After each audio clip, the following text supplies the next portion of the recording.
करेंगे। ये जो शिक्षा है ये राष्ट्र का प्राण कहलाता है। जैसे हम मंदिर बनाते हैं बेटा और मंदिर में प्राण प्रतिष्ठा करते हैं, इसी तरह जो ये राष्ट्र है इसकी भी प्राण प्रतिष्ठा होनी चाहिए।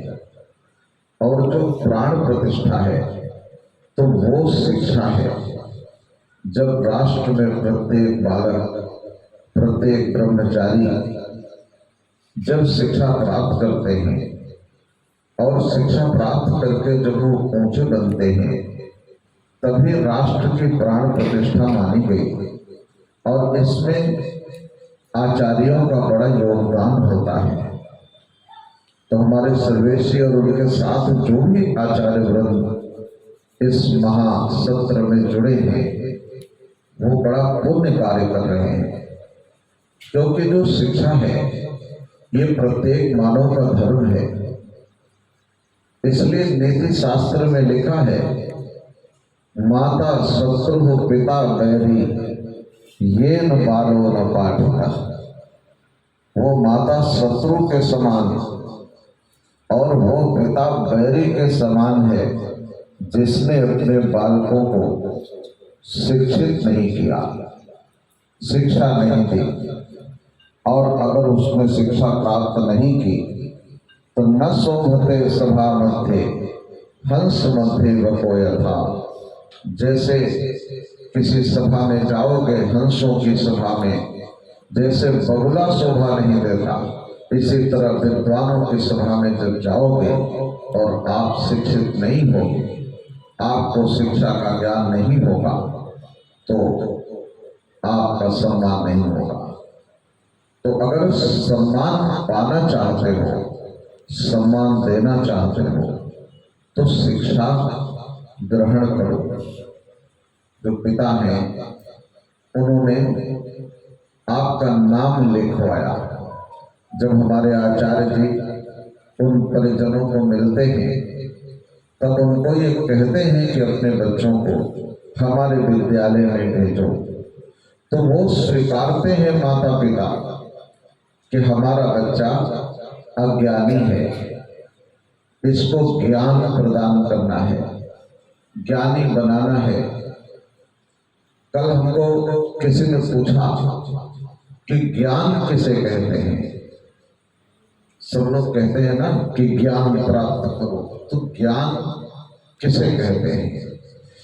तो ज्ञान का मतलब ये होता है कि किसी वस्तु को जानना और जान करके उस पर चलना, इसको ज्ञान कहते हैं। जैसे आप जानते हो कि झूठ बोलना पाप है, ये जानते हो, और उसके बाद भी झूठ बोलना, इसको अज्ञान कहते हैं।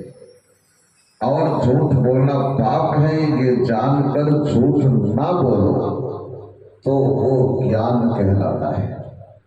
तो पूरा संसार ये जानते हुए कि झूठ बोलना पाप है, फिर भी वो झूठ बोल रहा है, चाहे राजा हो, चाहे प्रजा हो, चाहे संसार का कोई प्राणी हो। तो ये मतलब हुआ कि हम अज्ञानी हैं। इसीलिए सूत जी जब यहाँ आए और जैसे आप सब बैठे हो ऐसे ही जब ऋषियों का समाज जुड़ा तो सबसे पहले सूत जी ने ये कहा था कि ज्ञान यज्ञम करिष्यामि, मैं ज्ञान यज्ञ करूंगा। क्यों? क्योंकि अज्ञान ज्यादा बढ़ गया। तो आपके जो पिता हैं, माता हैं, उन्होंने आपको भेजा कि जाओ आप अज्ञानी हो और विद्यालय में जाकर ज्ञान प्राप्त करो।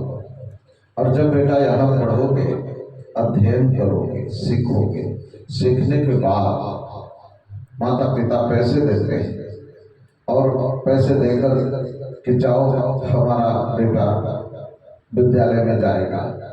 वहाँ पर जैसे कहा कि भाई साल भर में एक फीस बनी हुई है कि भाई 1000 रुपया देना है, ठीक है, और 1000 रुपये माता पिता ने इस बात के दिए कि हमारा बेटा ज्ञानी बन जाए, और 12 वर्ष ये विद्या अध्ययन होगी, 12 वर्ष तक पढ़ाई होगी।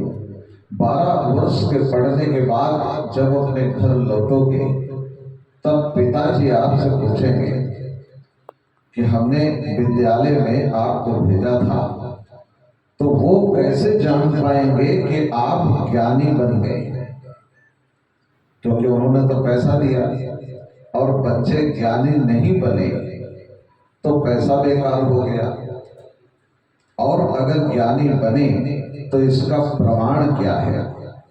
पिता को कैसे ये लगेगा पता कि बच्चे हमारे ज्ञानी बन गए? क्योंकि जब ज्ञान प्राप्त हो जाता है तो ये जीवन 2 भाग में बंट जाता है। ज्ञान प्राप्त होने पर या तो आपका जीवन भक्ति में चला जाए या फिर वैरागी हो जाओ। तीसरा कोई रास्ता नहीं ज्ञान का। जो ज्ञान है वो केवल 2 भागों में बांटता है, या आपका जीवन भक्ति में चला जाए और या वैराग्य में चला जाए। तो भक्ति को जानते हो क्या होना है? भक्ति है अपने माता के प्रति, अपने पिता के प्रति, अपने भाई, अपने जो पिता के रिश्तेदार हैं, जिनका पिताजी बहुत सम्मान करते हैं, उन गुरुजनों का जो तुम्हारे घर में समय समय पर आते हैं, उन सभी का उनके प्रति आदर, उनके प्रति पूजा, उनका सम्मान, यही भक्ति है। इस